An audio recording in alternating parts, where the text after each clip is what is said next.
Now, another update on HIV/AIDS. There were two substantial reactions, or two reactions at all, or replies at all, to messages that I sent to AIDS researchers around the world. And one of them came from Dr. Lübbert here from Leipzig, and he asked whether the hemorrhoids in the anus, or the hemorrhoidal plexus, could not also play a role in HIV transmission, especially because of certain changes there, enlargement of hemorrhoids, ulcerations, inflammations.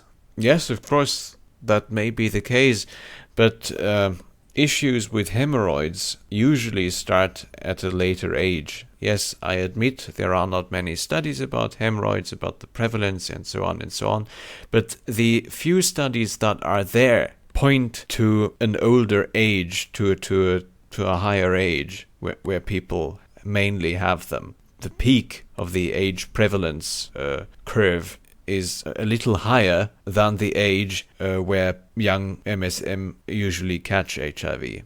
Also, I have a feeling that these hemorrhoids too have to tear first. If they don't tear, it's the same argument as for the mucosa. Why the mucosa cannot be responsible, and I refer you to that video for that. Also, when doing research about hemorrhoids in MSM, I did not find any studies about them. Well, some study that mentions that MSM also have hemorrhoids, but I really have no age specification there. I have almost nothing. But for fissures, for tears, and for anal stenosis and for anodyspareunia, there are at least some studies, and there are some hints that this problem is very common in MSM. And so I start in my hypothesis with things where I have at least some basis. Of course, hemorrhoids might be a factor. I cannot just negate that. I cannot deny that. Of course, that's a possibility. But I like to start my hypothesis on a basis at all. The hemorrhoidal theory would have actually no basis at all. And so please accept that I start with things where there is at least some evidence, and not with things where there is no evidence at all. That would be, well, from a point of view of a philosopher of science, that would be epistemic suicide. That also in private life, but I have Asperger's, and this dampens the gay promiscuity. This is also a stereotype and sometimes not true, but my autism really dampens my promiscuity. But neither in private nor in erotic videographies have I seen many or really bad hemorrhoids. But I have seen tons of signs of fissures, secondary changes associated with fissures, that is, hypertrophied anal papillae, scars, scar tissue, distorted anuses. I've seen those, lots of them, but I have seen no hemorrhoidal problems. So, in my view, the problem is not that common in young MSM, who nonetheless catch HIV. And the third point, I said, well, yes, hemorrhoids may be a factor, but Dr. Lübbert, I'm sorry I'm almost ashamed to have to inform you, but the vagina does not have a hemorrhoidal plexus. So this cannot be a factor for Africa. Well, of course, to that objection, Dr. Lübbert said that I was an anatomical joker. So, now the other reaction, the other substantial reaction came from James Blanchard, from Dr. Blanchard or Professor Blanchard from Manitoba. And he's doing fine work in behavioral prevention of HIV. He does a lot of work with prostitutes or with sex workers. Sex workers are educated in order to educate others because they already understood, Europeans or North Americans already understood that it doesn't really work when Europeans or foreign people come there and tell the sex workers how to use condoms and distribute them around them, but that local people have to be involved with the prevention. So he's doing fine, really fine work, And this is really some substantial objection with a lot of thought behind it. And he claimed that my hypothesis does not explain variations within Sub-Saharan Africa, and here he was especially pointing to different prevalences within Nigeria. In Nigeria, the Benue state has a very high prevalence of HIV, whereas the Ondo state, or Ogu, also have very low prevalence rates of HIV. Yes, Benue state has about 12.7% of HIV positives. Akwa Ibom or Ibom, about 11%. Bayelsa, Anambra, about 9%. But Ondo, Yosun, Oyo, Ogun, about 3%. Ondo 2%. Now Ondo is said to be below 1% even. So a very striking difference between various states in Nigeria. And he claims that my hypothesis, that is a vaginal shape variant or a narrower introitus plus higher penile caliber in men, that this did not explain, he said, these inner Nigerian differences. But I claim it does. My hypothesis does explain that. I also already said it in the other videos that these inner Sub-Saharan variations can be explained by a different frequency of these vaginal shape variants. Because after all, what Dr. Pendergrass found out in her vaginal shape studies is that not all of the blacks have that vaginal shape variant. It was 40% of blacks that had that shape variant. And so this shape variant might also vary within Sub-Saharan Africa, or that narrower introitus, that's significantly, considerably narrower, more than about 1 centimeter in diameter or even more. That considerably narrower vaginal introitus that might also vary within Sub-Saharan Africa. And now, I feel pretty bad now. I feel like some old racist anthropologist when I look into that. But in Nigerian states, you also have rather different ethnico-linguistic groups. In Benue, you have mainly Tiv people. Whereas in the southwest of Nigeria, southwest states of Nigeria, you have mainly people of the Yoruba. And all of these Yoruba states, I show you the maps here, have very low rates of HIV.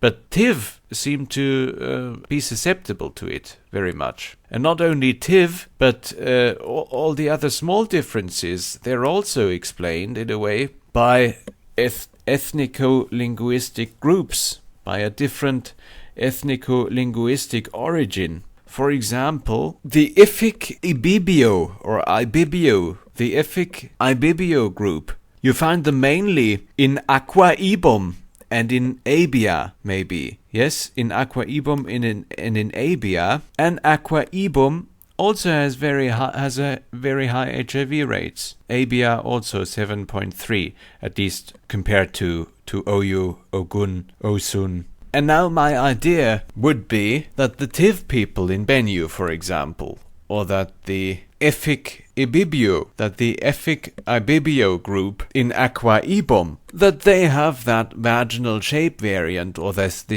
tighter introitus variant more frequently than the Yoruba, or that the penile circumference in Tiv is larger, and that might explain this enormous difference in the spread.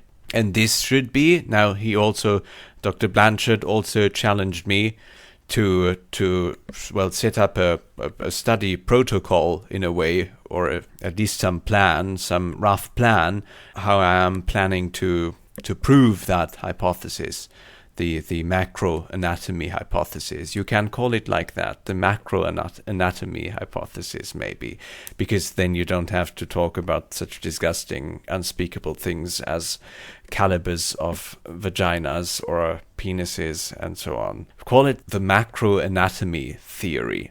Now, how would I test that? Well, I would simply test that. I would start with the cheap thing, testing the introital diameter, the introital caliber, as well as, of course, the penile caliber in men. How would I do that? Well, For the men, I'd use the newly invented measuring tape. For the girls, cones with scales with lines on them, or maybe Erlenmeyer flasks, as Pendergrass did in her vaginal shape study, and let women put that in their vagina till it starts to be uncomfortable. Well, that's rather mean, I think. Maybe you could do something like insert it, but use something like this maximum longitudinally tension-free caliber that other people used when determining the caliber of the anus. Insert it just until the skin around the introitus is just about to be depressed by the cone into the cervical direction. Yes, insert that cone or insert such an Erlenmeyer flask until the peri-introital skin is just about to be depressed by that cone in the cervical direction or drawn with it, and take that measure as a surrogate measure for the maximum atraumatic vaginal caliber. Then you don't test that, and it won't be so uncomfortable and so painful maybe, but it will give you a surrogate variable. But even if there is trauma, if you really test the maximum atraumatic vaginal caliber, then tell the patient to wait till the wounds are healed before she has unprotected intercourse. That would be very important as an ethical aspect of such a study. So take Benue women and take Oyu, Ogun, or Osun, or Kebi, or Ikiti, Jagewa, Yobe, or Yobe women, and measure the introital caliber. And then if nothing turns out there, then it may be the vaginal shape as a whole. Maybe this pumpkin seed shape where the tube as a whole is slim, somewhat slim. This variant that was found in 40% of Afro-American women in that vaginal shape study. Then that may be responsible. Now finding out these variants, or the frequency, the rate of this variant, that might be a little more expensive because you have to make vinyl casts, vinyl polysiloxane, I think it was, casts of the vagina. That will be more expensive, so start with the cheap thing. So you see my anal character.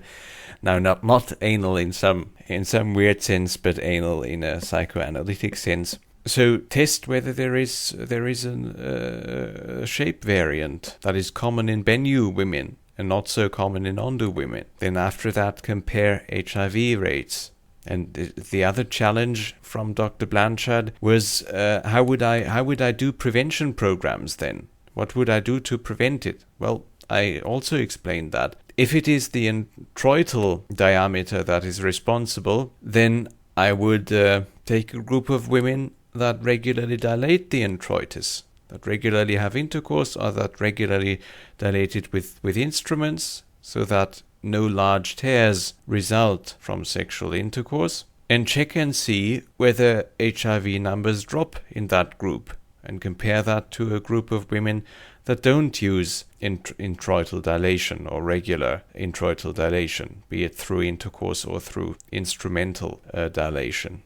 It's quite simple, actually. If it is the whole vagina that is the culprit, then the introital or introital dilation will not be enough, but then you will have to dilate the whole tube, the whole love channel, not only the introitus, and check and see whether HIV numbers drop.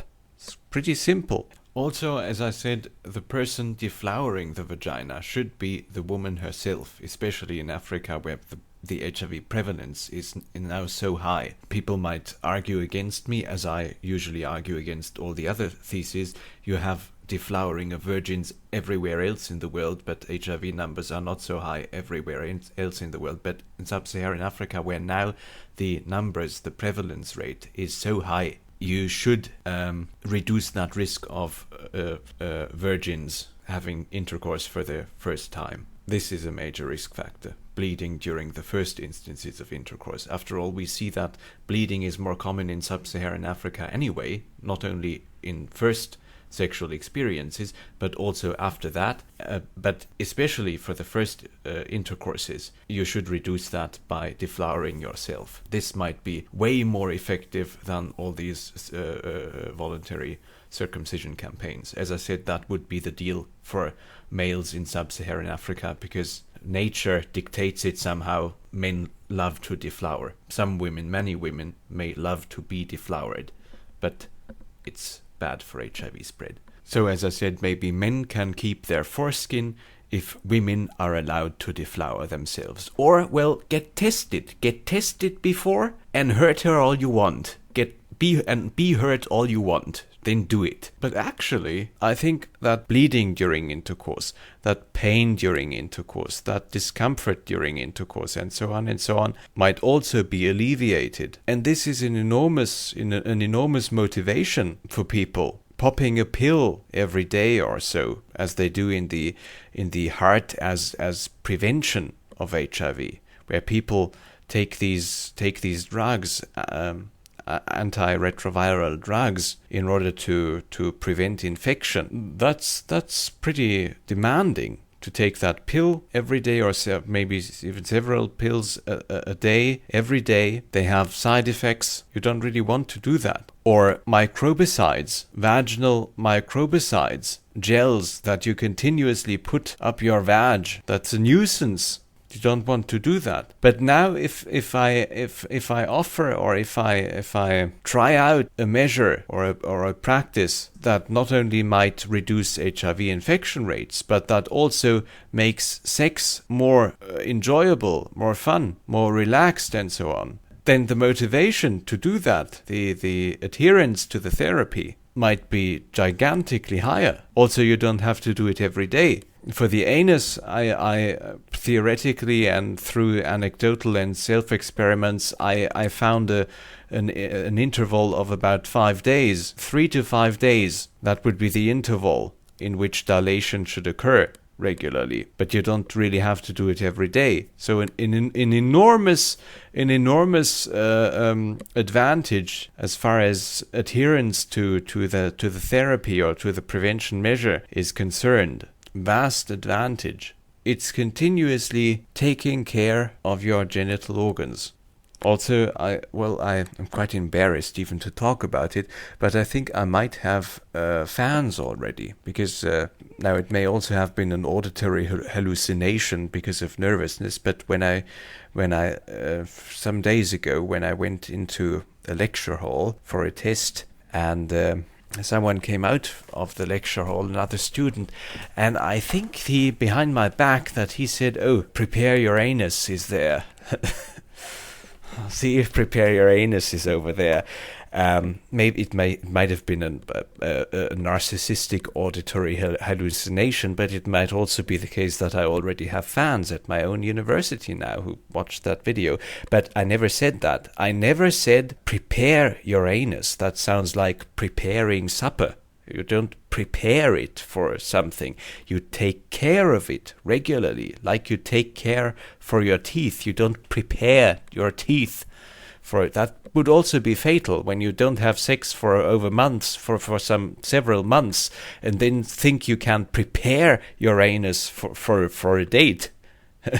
And you dilate it, and there's lots of tears and micro tears and paper cuts, and then during sex they open again and there is bleeding. That would be fatal. So I never said something like prepare your anus. I said take care of your anus and dilate it regularly. I never said prepare your anus. So please, I hardly uttered the theory, and already there is misstating and misrepresenting of the theory or of the hypothesis. So I have to tell my fans now, if you talk about that and if you spread that, please spread it correctly. Listen closely to my words when I talk about that, and don't say to a young man who is concerned about catching HIV, well, you have to prepare your anus. No, don't prepare it. Take care for it.